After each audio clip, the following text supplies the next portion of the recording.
ആ ചേച്ചി, ഇതാണ് നമ്മുടെ സ്കെച്ച്. ഓക്കെ, അപ്പോൾ ഇതിലാദ്യം നമുക്ക് ചെയ്യേണ്ടതെന്ന് പറഞ്ഞു കഴിഞ്ഞാൽ യെല്ലോ വാഷിംഗ് ആണ്.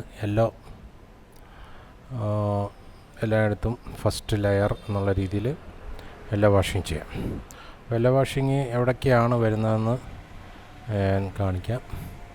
ആദ്യമായിട്ട് നമുക്ക് ഈ ഒരു പോർഷൻ ഫുള്ളായിട്ട് യെല്ലോ ചെയ്യാം. ഓക്കെ, ഈ ബോർഡറിലാണ് തുടങ്ങുന്നത്.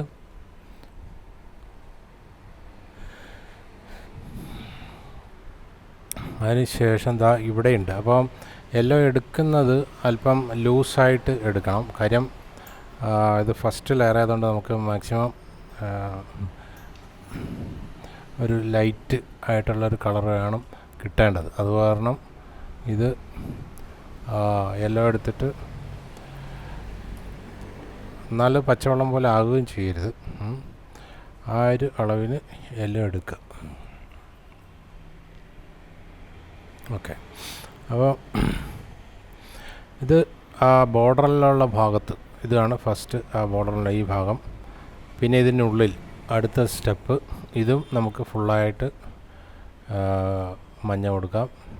ഓക്കെ, അതിനുശേഷം ഇതിന് ചെറിയൊരു ഗ്യാപ്പ് ഉണ്ടല്ലോ, അവിടെ വേണ്ട. അവിടെ നമുക്ക് വൈറ്റ് അങ്ങനെ തന്നെ കീപ്പ് ചെയ്യേണ്ടതാണ്. ഓക്കെ, അതായത് അതിൻ്റെ ഇപ്പുറത്തെ ഭാഗത്ത് മാത്രം അടിക്കുക. നടുക്കുള്ള ആ ചെറിയ ഏരിയ ഉണ്ടല്ലോ, ഈ ഭാഗത്ത് അവിടെ ചെയ്യണ്ട.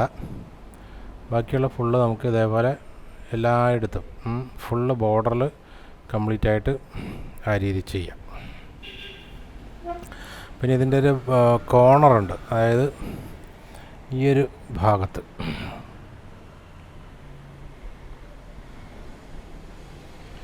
ഈ ഒരു സംഗതി ഉണ്ടല്ലോ, ഇതും ഫുള്ളായിട്ട് തന്നെ നമുക്ക് യെല്ലോ ചെയ്യാം. ഇതിൻ്റെ നടുവിൽ മാത്രം ചെറിയൊരു പോർഷൻ, ചെറിയൊരു ലൈൻ ഒഴിച്ചിട്ടാൽ മതി. ബാക്കി എല്ലായിടത്തും ഇതേപോലെ തന്നെ ചെയ്യാം. അതുകൊണ്ട് ഇതിനുള്ളിലൊക്കെ നമ്മൾ യെല്ലോ ചെയ്യണം. ഈ ഗ്യാപ്പ് ഇവിടെയും ഒഴിച്ചിടുക.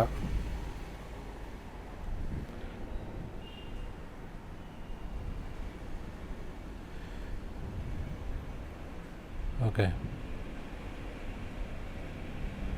കരട് കുടുങ്ങിയ. ഓക്കെ, അപ്പോൾ ഈ രീതിയിൽ ഇത് ബോർഡറിൽ യെല്ലോ വാഷിങ്. ഓക്കെ, നെക്സ്റ്റ് ഇവിടെ ഇത് വെള്ളത്തിൻ്റെ ഭാഗമാണ്. അതായത് താമര നിൽക്കുന്ന ഒരു ഭാഗമുണ്ടല്ലോ, അവിടെ വെള്ളം ആണ് വരുന്നത്. അതുകൊണ്ട് നമുക്കവിടെ യെല്ലോ വേണ്ട. അതിന് തൊട്ട് മുകളിൽ ഇവിടം വരെ ഈ ഒരു പൊസിഷൻ വരെ, ഇതിന് തൊട്ട് മുകളിൽ നമുക്ക് യെല്ലോ അപ്ലൈ. ഇവിടെ മുതൽ അങ്ങോട്ടേക്ക് ഫുള്ള് യെല്ലോ തന്നെയാണ് വരുന്നത്, ഈ ഒരു ലെവൽ. ഓക്കെ, താമരയും അറിയാലോ, താമരയും വേണ്ട. പിന്നെ ഈ റൗണ്ട് ഇടയ്ക്ക് ഇങ്ങനെ കാണാമല്ലോ, അതിങ്ങനെ രത്നങ്ങളും പവിഴങ്ങളും പൊഴിയുന്നതായിട്ടാണ് സങ്കല്പം.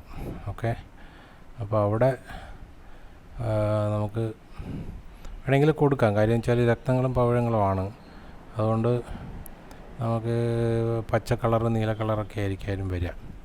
കൊടുക്കാതെ ഇരിക്കാം, നമുക്ക് ആവശ്യമുള്ള സ്ഥലത്ത് 1-2 ഒഴിച്ചിട്ടാം. കാര്യം നീല വരുന്നിടത്ത് മഞ്ഞയുടെ ആവശ്യമില്ല. പച്ച വരുന്നിടത്തും മഞ്ഞ വരുന്നിടത്തുമൊക്കെ നമുക്ക് ഈ യെല്ലോ വാഷ് കൊടുക്കാം. ഓക്കെ, അപ്പോൾ ഇത് ആ ബോർഡറിൽ അങ്ങനെ ആയിരിക്കും പോവുക. ബോർഡറിൽ എങ്ങനെ പോകാമെന്ന് പറഞ്ഞാൽ ഈ താമര, ഇടയ്ക്ക് വരുന്ന താമര ഉണ്ടല്ലോ, ഇതൊക്കെ ഒഴിച്ചിട്ടുള്ള ഭാഗങ്ങൾ ഇതിനകത്തുള്ളിലൊക്കെ നമ്മൾ യെല്ലോ വാഷിങ് ചെയ്യും. ഇതെല്ലാം ഞാൻ കഴിഞ്ഞതിന് ശേഷം, യെല്ലോ വാഷിങ് കൊടുത്തതിന് ശേഷം ഞാൻ ഒന്നുകൂടി കാണിക്കാം. പിന്നെ നമുക്കൊരു കൺഫ്യൂഷൻ വരുന്നത് വെച്ചാൽ ഈ മരത്തിൻ്റെ ഇടയ്ക്കാണ്. ഈ മരത്തിൻ്റെ ഇടയ്ക്കും നമുക്ക് ഇതേപോലെ യെല്ലോ കൊടുക്കണം. പക്ഷേ മരത്തിൻ്റെ ശാഖയുണ്ട്, ശാഖയിലും യെല്ലോ കൊടുക്കണ്ട, മരത്തിൻ്റെ ഇലയിലും കൊടുക്കണ്ട. മറിച്ച് ബാക്കിയുള്ള മേഘങ്ങൾ വരുന്നിടത്തൊക്കെ ഇത് യെല്ലോ കൊടുക്കുക. അപ്പോൾ യെല്ലോ കൊടുക്കുമ്പോൾ വളരെ ലൈറ്റ് ഷെയ്ഡ് എടുക്കാവുള്ളൂ. കാര്യം നമുക്കിത് പാച്ചസ് ഇല്ലാണ്ട് കിട്ടണം. അപ്പോൾ ഇതിങ്ങനെ ലൈറ്റായിട്ട് എടുത്തിട്ട് ഇത് തന്നെ 2-3 ലെയർ ചെയ്ത് പാച്ചസ് മാറ്റിയെടുക്കുക ചെയ്യാം. ഓക്കെ, അപ്പോൾ കണ്ടില്ലേ, അപ്പോൾ ഇതേപോലെ മരത്തിൻ്റെ ചില്ലയും ഇലയും ഒഴിച്ച് ബാക്കിയുള്ള ഭാഗത്തൊക്കെ നമ്മൾ യെല്ലോ കൊടുക്കും. ബാക്കിയുള്ള ഭാഗം എന്ന് പറഞ്ഞാൽ മേഘങ്ങളാണ്. അപ്പോൾ ആ മേഘങ്ങൾ ഇതേപോലെ എല്ലായിടത്തും ഇങ്ങനെ വരും. ഓക്കെ, കംപ്ലീറ്റ് അങ്ങനെയാണ് ബാക്ക്ഗ്രൗണ്ടിൻ്റെ കളർ യെല്ലോ വാഷിങ് വരിക. പിന്നെ യെല്ലോ വരുന്നത് ഇത് ഈ പീലിയിൽ ഈ നടുക്ക് കാണുന്ന ഈ ഒരു റൗണ്ട് ഡിസൈൻ ഒഴികെ ബാക്കിയുള്ളിടത്തൊക്കെ യെല്ലോ വരും. അവിടെ നമ്മൾ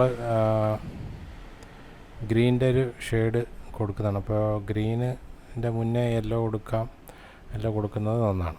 ഓക്കെ, പിന്നെ ഈ കിരീടത്തിൻ്റെ ഈ സ്റ്റെപ്പ് ഈ നടുക്കുള്ള ഭാഗം നമുക്ക് ഒഴിച്ചിടാം.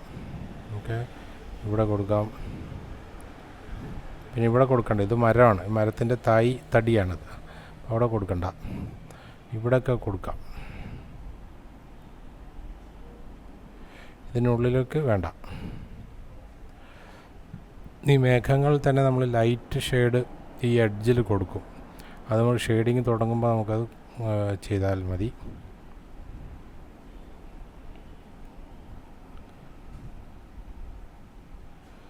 ഓക്കെ, ഉണ്ടോ, ഈ ഭാഗത്ത് നമ്മൾ കൊടുക്കുന്നില്ല. ഇത് മരത്തിൻ്റെ ഭാഗമാണ്. ഓക്കെ, ഈ നടുക്കുള്ള ഭാഗം ഒഴിച്ചിടുക. പിന്നെ വരുന്നത് ഈ പറഞ്ഞ കിരീടത്തിൻ്റെ ഈ ഭാഗമാണ്. ഇത് കൊടുത്തു. അതേപോലെ ഇവിടെ കൊടുക്കുന്നു. ഇതൊക്കെ നമ്മൾ എല്ലാം ഫില്ല് ചെയ്യും. അതൊക്കെ അതേപോലെ ഇവിടെ ഈ ചെവിപ്പൂവിൻ്റെ ഡിസൈൻ വരുന്ന അത് ഫുള്ള് യെല്ലോയാണ്. അതിവിടെയും കൊടുക്കുക.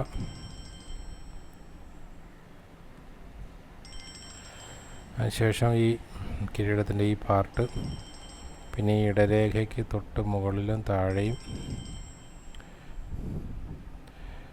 ഇതിനുള്ളിൽ ഇവിടെ ഇതിനകത്ത് ഇതിന് നടുക്ക് ഒരു റെയിൽ ലൈൻ പോലെ റെയിൽവേ ലൈൻ പോലെ ഒരു ഡിസൈൻ കാണുന്നുണ്ട്. അത് കാണുന്നിടത്ത് ഒന്നും തന്നെ നമ്മൾ കളർ ചെയ്യരുത്. അവിടെ വൈറ്റ് ആയിട്ട് തന്നെ ഇടുക. എന്നിട്ട് ബ്ലാക്ക് ലൈൻ വേണം കൊടുക്കുക.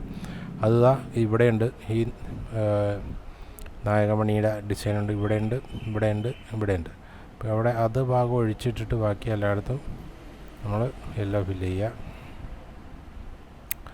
ഇതിനകത്തും ഓക്കെ, ഇതിനകത്തിൻ്റെ ഉള്ളിൽ പിന്നെ നടുക്ക കാണുന്ന ലൈൻസ് ചെറിയ ലൈൻസുള്ളടുത്ത് മാത്രം നമ്മൾ ചെയ്യില്ല. ഇവിടെ ഇതിനുള്ളിൽ ഈ വട്ടത്തിലുള്ള ചെവിക്ക് തൊട്ടുമുള്ള വട്ടത്തിൽ അതും ചെയ്യില്ല. അത് വൈറ്റായിട്ട് തന്നെ നമ്മൾ വെക്കണം. ഓക്കെ, ഇവിടെയൊക്കെ ഞാൻ ജസ്റ്റ് ഇങ്ങനെ അടിച്ച് പോവുകയാണ്. ഇതെല്ലാം ചെയ്ത് കഴിഞ്ഞിട്ട് ഞാൻ ഒന്നുകൂടി കാണിക്കാം. അപ്പോൾ ചെയ്യുന്നത് എവിടെയൊക്കെയാണ് എന്നുള്ളതിനെക്കുറിച്ചൊരു ഐഡിയ തന്നതാണ് യെല്ലോ വാഷിങ്. പിന്നെ വരുന്നത് ചെവിപ്പൂവ്. ചെവിയുടെ ബാക്കിലുള്ള ഈ പൂവിനകത്ത് ഫുള്ള് യെല്ലോ ചെയ്യുക. അത് കഴിഞ്ഞ് താഴെ മകരകുണ്ടലം എന്ന് പറയുന്ന ഒരു കുണ്ടലം ഇവിടെ ഉണ്ട്, ഒരു മീനിൻ്റെ തല. അത് ഫുള്ളായിട്ട് നമുക്ക് യെല്ലോ ചെയ്യാം. ശരിക്കും ഫുള്ളായിട്ട് ചെയ്യണമെന്നില്ല. ഇവിടെ ഒരു പോർഷൻ ഉണ്ട്. ആ പോർഷൻ ഒഴിച്ച് ബാക്കിയുള്ള ഭാഗത്തൊക്കെ നമുക്ക് ചെയ്യാം. ഇതേപോലെ ഫുള്ള് ഫില്ല് ചെയ്യാം. ഉണ്ടോ?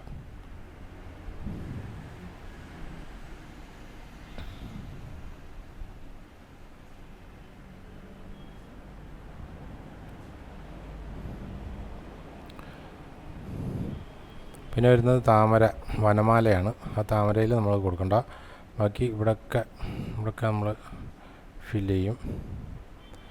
ഓക്കെ, ഇവിടെ പിന്നെ അറിയാമല്ലോ മരത്തിൻ്റെ ചില്ലയുണ്ട്, ഇലയുണ്ട്, അവിടെയൊന്നും കൊടുക്കണ്ട. ബാക്കിയുള്ള ഭാഗത്ത് മേഘങ്ങൾ കംപ്ലീറ്റ് ആയിട്ട് കൊടുക്കും. ഇടയ്ക്കിടയ്ക്ക് വേണമെങ്കിൽ ഈ പറഞ്ഞ രക്തങ്ങൾ പൊഴിയുന്ന ആ സാധനത്തിൽ നമുക്കത് ഇങ്ങനെ ചെയ്യണമെന്നില്ല. അവിടെ പച്ച കൊടുക്കാനുള്ളതാണ്. ബാക്കിയുള്ള സ്ഥലത്ത് കൊടുക്കുകയും ചെയ്യാം. ഉണ്ടോ? ഇതിനകത്തൊക്കെ വേണമെങ്കിൽ കൊടുക്കുകയും ചെയ്യാം. അത് വേറൊരു കളറായതുകൊണ്ട് അത് ഇഷ്ടമുള്ള കളർ കൊടുക്കണ്ട. നമുക്ക് ഇതിനകത്ത് വരച്ച് കഴിയുമ്പോൾ അത് പൂർണ്ണമായിട്ടും വരച്ച് കഴിയുമ്പോൾ അത് മനസ്സിലാവും. അത് വലിയ കോംപ്ലിക്കേഷനൊന്നുമില്ല. പിന്നെ ആഭരണമാണ്, കഴുത്തിലെ ആഭരണമാണ്. കഴുത്തിലെ ആഭരണത്തിൽ ഉണ്ട് ഇവിടെ ഇത് മഞ്ഞയാണ് വരുന്നത്, ഇത് മഞ്ഞയാണ്, ഇതിനകത്ത് ഇടരേഖ എന്ന് പറയുന്ന ആ റെയിൽ ലൈൻസ് പോലെയുള്ള വരുന്നിടത്ത് ഒഴികെ ബാക്കി എല്ലായിടത്തും യെല്ലോ കൊടുക്കും.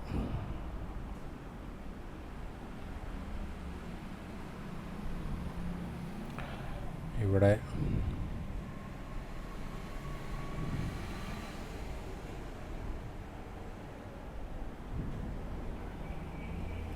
കൊടുത്തു. അതുപോലെ തന്നെ ഈ ഭാഗത്ത് പിന്നെ ഇത് തന്നെയാണ് ഓപ്പോസിറ്റുള്ള നമ്മുടെ മകരകുണ്ടലം. മകരകുണ്ടലം ഫുള്ളായിട്ട് ഇങ്ങനെ ചെയ്യുക.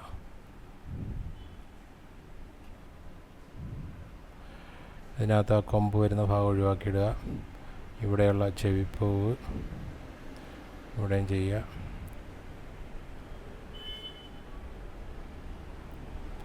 ഇതിനകത്ത്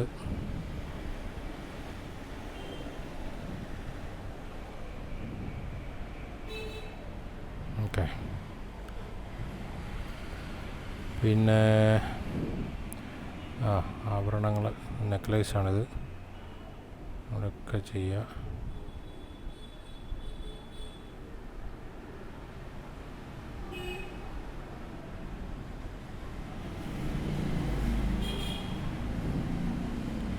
ഇവിടെ പിന്നെ ഈ ഒരു സ്റ്റെപ്പ്, അതായത് സ്കന്ധമാല, ഇതിനെ സ്കന്ധമാല എന്നാണ് പറയുക ഈ ഒരു പോർഷൻ. അതിനുള്ളിൽ അതേപോലെ ഇതിനകത്ത് ഇതിൻ്റെ അറ്റത്ത് ഇതൊക്കെ അതിൻ്റെ ബാക്ക്ഗ്രൗണ്ടിലൊക്കെ മഞ്ഞ തന്നെയാണ്. ഓക്കെ. പിന്നെ അങ്ങനെ എടുത്ത് പറയേണ്ടതുള്ളതുകൊണ്ട് അങ്ങനെ അങ്ങനെ പറഞ്ഞെന്ന് മാത്രം. ഇവിടെയൊക്കെ മഞ്ഞ തന്നെയായാലും വരിക. എന്നിട്ട് ഇതിൻ്റെ ഈ സൈഡിൽ ഇത് മഞ്ഞയാണ്, ഇപ്പുറത്തും ശരിക്കും അതിനുള്ളിൽ ചുവപ്പാണ് വരും. പക്ഷേ ബേസിക്കായിട്ട് നമ്മൾ ആദ്യം മഞ്ഞ എല്ലായിടത്തും കൊടുക്കണം. ഓക്കെ. അതുപോലെ ഇത് കേയൂരം എന്ന് പറയുന്നൊരു ആഭരണമാണ്. ഇവിടെ ഈ കൈയുടെ മധ്യഭാഗത്ത് വരുന്നതാണ് അംഗദം. ഓക്കെ. ബാക്ക്ഗ്രൗണ്ട് ഭാഗമാണ്. പിന്നെ ഇത് കൈവളയിൽ വരുന്നത് കങ്കണം. അതേപോലെ മോതിരം ഫുള്ളായിട്ട് വരുന്ന ഒഴുക. പിന്നെ ഈ നെക്ലേസൊക്കെ ഫുള്ളായിട്ട് നമുക്ക് മഞ്ഞ കൊടുക്കാം. ശരിക്കും ഇതിൽ നോക്കുകയാണെങ്കിൽ കൃഷ്ണൻ്റെ ബോഡി കംപ്ലീറ്റ് മഞ്ഞയാണ്. സ്വർണ്ണവർണ്ണ നിറത്തിലുള്ള കൃഷ്ണനായിട്ടാണ് ചതുരാക്ഷരി ഗോപാലം പറയുന്നത്. ചതുരാക്ഷരി ഗോപാലം എന്ന ശ്ലോകത്തിൽ പറയുന്നത്. അതുകൊണ്ട് ബോഡിയും കംപ്ലീറ്റ് മഞ്ഞ കൊടുക്കാം. ഞാൻ പിന്നെ ഓരോന്നോരോന്ന് എടുത്തെടുത്ത് പറയുകയാണ് ചെയ്യുന്നത്. അപ്പോൾ എന്താ മിസ്സാകണ്ടെന്ന് വിചാരിച്ചിട്ടാണ് ഇത് കൊടുത്ത്. ബോഡിയിലും വരിക എന്ന് പറഞ്ഞാൽ ഇതേപോലെ കൈ ഉണ്ടാവും. ഇത് മൊത്തത്തിൽ നമുക്കിങ്ങനെ മഞ്ഞ കളർ തന്നെ കൊടുക്കാം. ബോഡിയിലൊക്കെ കൊടുക്കുമ്പോൾ വളരെ സൂക്ഷിച്ച് ചെയ്യണം. സൂക്ഷിച്ച് ചെയ്യാന്ന് വെച്ചാൽ ഇങ്ങനെ പാച്ചസ് വരാതിരിക്കാനായിട്ട് കളറ് ഇതേപോലെ പാച്ചസ് വരരുത്. അപ്പോൾ വളരെ സൂക്ഷിച്ച് ചെയ്യണം. അതുകൊണ്ട് ലൈറ്റായിട്ട് ചെയ്യുക. ലൈറ്റായിട്ട് ചെയ്യുമ്പോൾ നമുക്ക് 1-2 പ്രാവശ്യം കൂടി ചെയ്ത് കഴിഞ്ഞാൽ ആ പാച്ചസ് മാറി കിട്ടും. അപ്പോൾ ഇവിടെ ഞാൻ മഞ്ഞ ചെയ്യുമ്പോൾ ബോഡി അടക്കമാണ് ചെയ്യുന്നത്. കാര്യം ബോഡിയിൽ വരുന്നതുകൊണ്ട്. അതേപോലെ ഈ അംഗദം, ഇത് അംഗദത്തിൽ ഓക്കെ ഇങ്ങനെ വന്നു. ഇതും ബോഡിയുടെ ഭാഗമാണ്. ഇത് പിന്നെ ഇവിടെ ബാക്ക്ഗ്രൗണ്ട് വരുന്നതുകൊണ്ട് അവിടെയും കൊടുക്കുക. ഇവിടെയും ബാക്ക്ഗ്രൗണ്ട് ആയിരിക്കും, അവിടെയും കൊടുത്തു. പിന്നെ ഈ ബോഡി കംപ്ലീറ്റ് മഞ്ഞ തന്നെയാണ്. ഓക്കെ. ഞാനത് വേണമെങ്കിൽ ഇവിടെ കൊടുത്തേക്കാം. ഇതൊരു വെള്ള മുത്തുമാലയാണ്.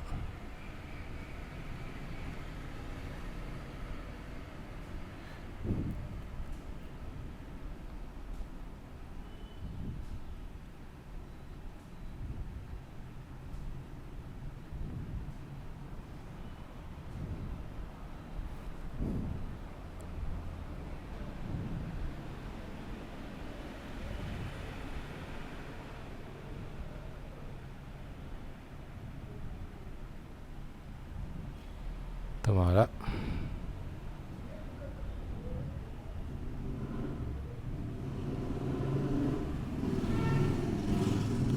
ഇതിനുള്ളിലും എല്ലാം ബോഡി ഭാഗം തന്നെയാണ്. ഈ പൂണൂലിൻ്റെ നമുക്ക് ലാസ്റ്റ് വേറൊരു കളർ കൊടുക്കാം, ഈ ഇട്ടിരിക്കുന്ന പൂണൂല്. ഓക്കെ. പിന്നെ ഉള്ളം കൈ ഭാഗത്ത് വരുന്നിടത്ത് നമുക്ക് കൊടുക്കണ്ട. അതുപോലെ കൈ വിരലുകളുടെ ഈ മുകൾ ഭാഗത്ത് മാത്രം, ഈ പറഞ്ഞ മുകൾ ഭാഗത്ത് മാത്രം കൊടുക്കുക. മോതിരം ഇതേപോലെ ഇതിൻ്റെ അടിഭാഗത്ത്. ഉള്ളം കയ്യിൽ ഒരു റോസ് കളറാണ് വരുന്നത്, അതുകൊണ്ട് വിരലിൻ്റെ ഉള്ളിലും റോസ് കളറായിരിക്കും. അതുകൊണ്ട് ആ രീതിയിൽ വെള്ള അവിടെ ഒരു ഭാഗം കാണിച്ചിട്ടേക്കുക. ഇങ്ങനെ ഉണ്ടോ, ഇവിടെ കാണിക്കാം.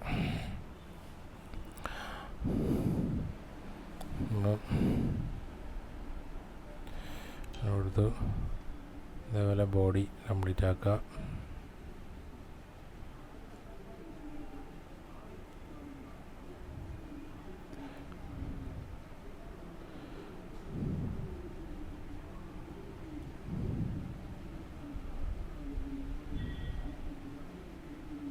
ഓക്കെ.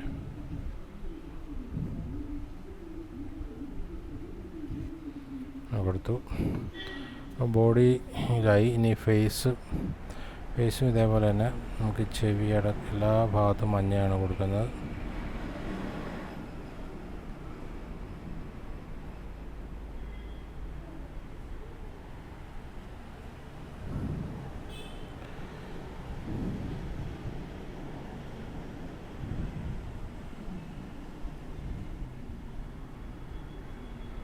ചുണ്ട് നമുക്ക് ഒഴിവാക്കിയിടാം, അവിടെ ഒരു ചുവപ്പ് കളറായിരിക്കും വരിക. അതുപോലെ കണ്ണിൻ്റെ ഉൾഭാഗം,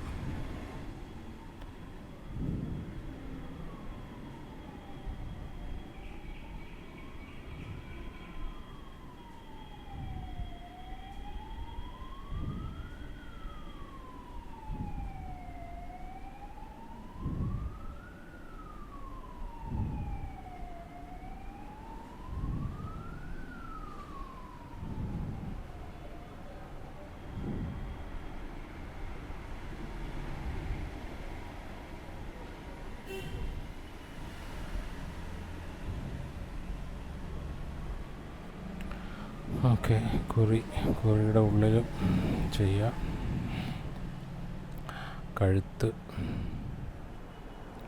ഇതൊക്കെ ഫസ്റ്റ് ലെയറാണ്, അതുകൊണ്ടാണ് ഈ പാച്ചസ് കാണുന്നത്. അടുത്ത ലെയർ ഇതേ വെള്ളത്തിൻ്റെ ഒരു കൺസിസ്റ്റൻസിയിൽ തന്നെ ചെയ്യുക. കാര്യം വെള്ളം കുറഞ്ഞു പോയി കഴിഞ്ഞാൽ പിന്നെയും പാച്ചസ് കൂടും. അതുകൊണ്ട് ഓരോ പ്രാവശ്യം ചെയ്യുമ്പോൾ ലൈറ്റായിട്ട് ചെയ്ത് കൊണ്ടുവന്നിട്ട് പാച്ചസ് ഇല്ലാത്ത രീതിയിൽ വേണം ചെയ്യാൻ. ഓക്കെ. ഇനി അടുത്തതെന്ന് പറഞ്ഞു കഴിഞ്ഞാൽ ഇവിടെ അതായത് ഇതിൻ്റെ പാർശ്വധാമം എന്ന് പറയുന്നൊരു ഡ്രസ്സിൻ്റെ ഒരു ഭാഗമാണ്. വശങ്ങളിൽ ഇങ്ങനെ തൂക്കിയിടുന്ന ഒരു ഡ്രസ്സ്, അപ്പോൾ ഇതിനുള്ളിലിടുക. അതേപോലെ ഇതിൻ്റെ അകത്ത് നടുക്കുള്ള ഏരിയ അപ്പോഴും ഒഴിച്ചിടുക. ഇവിടെയൊക്കെ നമുക്ക് കൊടുക്കാം, ഉണ്ടാവും. അതുകൊണ്ട് പ്രശ്നം ഇവിടെ എല്ലാം ഈ കളർ തന്നെ വരുന്നതാണ്.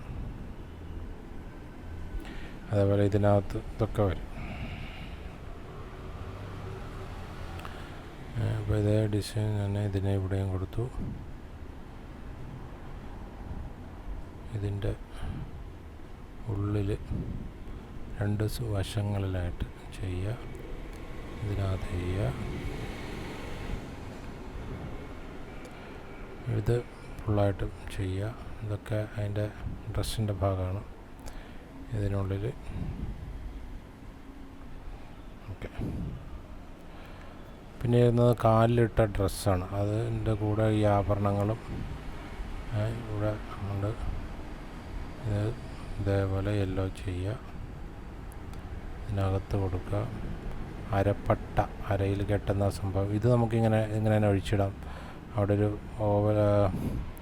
ഐവറി കളർ വരുന്ന രീതിയിൽ. ഇതിനുള്ളിലും പച്ച മഞ്ഞ കൊടുക്കുക. ഇവിടെയും മഞ്ഞ കൊടുക്കുക. ഇവിടെ ഈ ഡ്രസ്സിൽ നമുക്ക് പച്ചയും മഞ്ഞ ചുവപ്പുമാണ് വരിക, പക്ഷേ അതിൻ്റെ ബേസ് കളറ്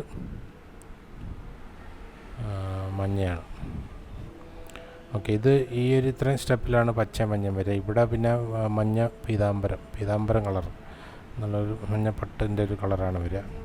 ഇവിടെ മഞ്ഞയും പച്ചയും ചുവപ്പും പച്ചയും മാറിയുള്ള കളറാണ് ഇവിടം വരെ, ഈ ഒരു സ്റ്റെപ്പ് വരെ. ഇതിനുള്ളിലും നമ്മളത് തന്നെയാണ് ചെയ്യുന്നത്. അരപ്പട്ട, അരയിലുണ്ടാകുന്നൊരു ആഭരണം, ഇത് കച്ച എന്നാണ് പറയുക. ഇത് കച്ചയുടെ മുകളിൽ ഇവിടെ വന്നു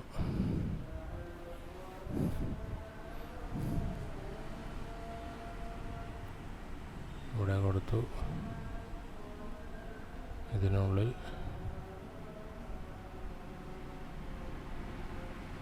ഒക്കെ ഇങ്ങനെ വയ്ക്കോളും. ഇവിടെ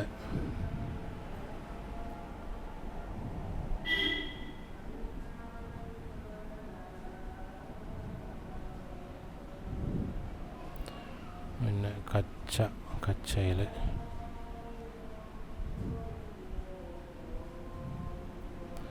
അതുപോലെ ഇതിനകത്ത് പിന്നെ കംപ്ലീറ്റ് മഞ്ഞയാണ്. ഇവിടെയൊക്കെ തന്നെ മഞ്ഞ കൊടുക്കുക. ഇത് കാല് വരും, കാലിൽ കിടക്കുന്ന നൂപുരം അല്ലെ പാദസരം എന്ന് പറയുന്ന ആഭരണങ്ങളൊക്കെ ഉണ്ട്. ഇത് കാലിൻ്റെ ഭാഗമാണ്. കാലിൻ്റെ ഭാഗവും ഡ്രസ്സിൻ്റെ ഭാഗം രണ്ടും കൂടി ഒരുമിച്ചാണ്. ഇവിടെ കംപ്ലീറ്റ് നമ്മൾ മഞ്ഞ കൊടുക്കുക.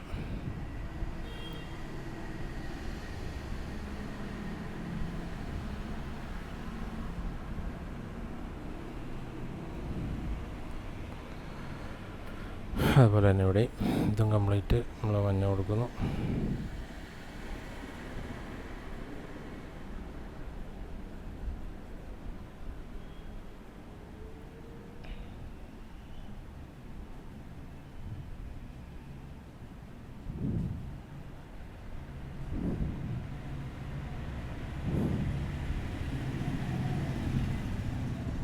ഓക്കെ, പിന്നെ ഇതിനകത്ത് നമ്മുടെ ഈ ഒരു ആഭരണം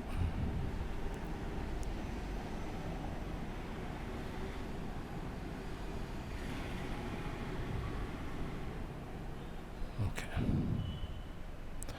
ഇതിൻ്റെ ഈ വൈറ്റ് കാണുന്ന ഭാഗത്ത് നമ്മൾ ആദ്യം മഞ്ഞ ചെയ്യണം. അത് ചെറിയ ബ്രഷ് കൊണ്ട് ചെയ്താൽ മതി. നമ്മൾ സൂക്ഷിച്ച് ചെയ്യണം, അകത്ത് പുറത്തേക്ക് ആകാത്ത രീതിയിൽ. ഇത് മഞ്ഞ കൊടുത്തു. ഓക്കെ, അപ്പോൾ ഫുള്ള് മഞ്ഞ എവിടേക്കാണ് കൊടുക്കേണ്ടതെന്ന് പറയാമല്ലോ. അപ്പോൾ ഇതനുസരിച്ചിട്ട് മഞ്ഞ കൊടുക്കുക. അതേപോലെ ഈ താമരയുടെ ഈ ഇങ്ങനെ പാറി നടക്കുന്ന താമരയുണ്ട്, അതിൻ്റെ തണ്ടിൽ മാത്രം മഞ്ഞ കൊടുക്കുക. കാരണം അവിടെ പച്ച കൊടുക്കേണ്ടതാണ്. അതുകൊണ്ട് ഇവിടെ തണ്ടിൽ കൊടുക്കുക.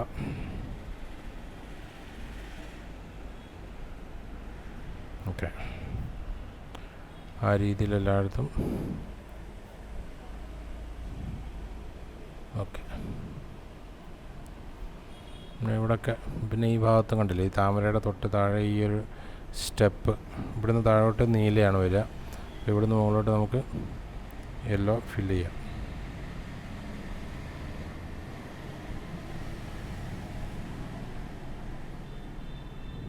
ഓക്കെ, അപ്പോൾ ഞാനിനി ബാക്കിയെല്ലാം ഫില്ല് ചെയ്തിട്ട് ഒന്നുകൂടി കാണിക്കാം. ഞാൻ കാണിച്ച ഭാഗത്ത് കംപ്ലീറ്റ് ആയിട്ട് എല്ലാ വാഷിങ് ചെയ്ത് തുടങ്ങാം. ഓക്കെ.